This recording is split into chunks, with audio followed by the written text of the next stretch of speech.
संक्रांति का मतलब संक्रमण, परिवर्तन।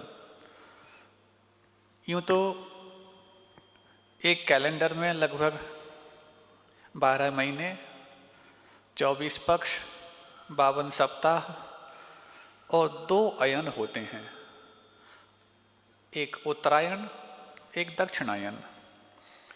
दक्षिणायन से जब उत्तरायण आता है उसको मकर संक्रांति बोलते हैं, और जब उत्तरायण से दक्षिणायन की ओर संक्रमण होता है उसको कर्क संक्रांति बोलते हैं। ये दोनों ही संक्रांति विशेष रूप से प्रचलित हैं। इसके अलावा और भी संक्रांति बीच में हो जाती हैं, वो अलग विषय है। तो ये जो मकर संक्रांति है लगभग जनवरी के महीने में आती है, और कर्क संक्रांति जो है वो लगभग जून जुलाई के लगभग आती है। उत्तरायण क्या कहलाता? अब जो सूर्य था जो दक्षिण की ओर झुक चुका था वापस से उत्तर की ओर लौटेगा, तो जून जुलाई तक वो आपके माथे के ऊपर आ जाएगा, तो गर्मी तेज पड़ने लग जाती है। और जुलाई के बाद से वो फिर वापस से दक्षिण की ओर झुकने लग जाता, उसका जो गमन होता है ऐसा, तो गर्मी कम होने लग जाती है। इस समय गर्मी कम क्यों होती? क्योंकि दूरी अभी सूर्य की हमसे बहुत बहुत दूर है।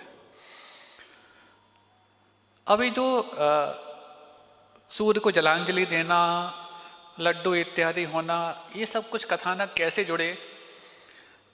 तो कर्क संक्रांति के दिवस जबकि सूर्य बहुत निकट होता है, तो चक्रवर्ती के नेत्र में ऐसी ज्योति होती है कि इतनी योजनों तक का वो दृश्य देख सकता है। और जब कर्क संक्रांति का समय होता है उस समय सबसे निकट होता है सूर्य हमसे, और वो चक्रवर्ती की दृष्टि यानी कि नेत्र ज्योति के रेंज में होता है।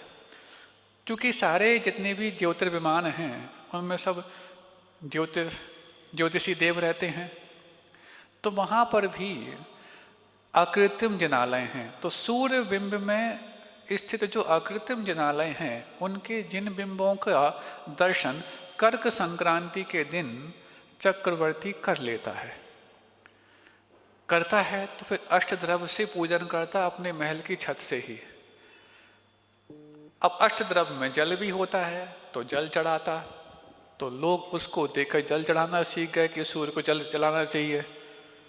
चंदन भी चढ़ाता। अब उसने तो बहुत सारे द्रव्य चढ़ाए, लेकिन हमने मुख्य रूप से जल पकड़ लिया।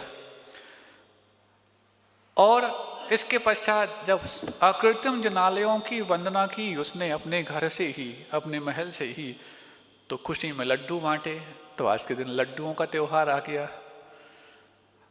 ये तो जैनागम में इतना तो वर्णन मिलता है। बाकी बहुत सारी किंवदंतियाँ अथवा कथानक जैनेतरों में भी जुड़ते चले जाते हैं।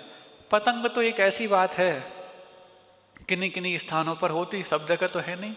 महाराष्ट्र में इसका विशेष है, और यहाँ थोड़ा सा गुजरात इत्यादि में, थोड़ा बहुत उत्तर भारत में भी उसका प्रभाव पड़ने लग गया।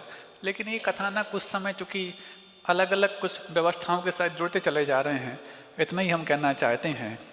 पतंग उड़ाओ ना उड़ाओ, चाइनीज मांझे से मत उड़ाना, क्योंकि इसके माध्यम से इतने पक्षियों का और मनुष्यों तक का घात होता हुआ देखा जाता है।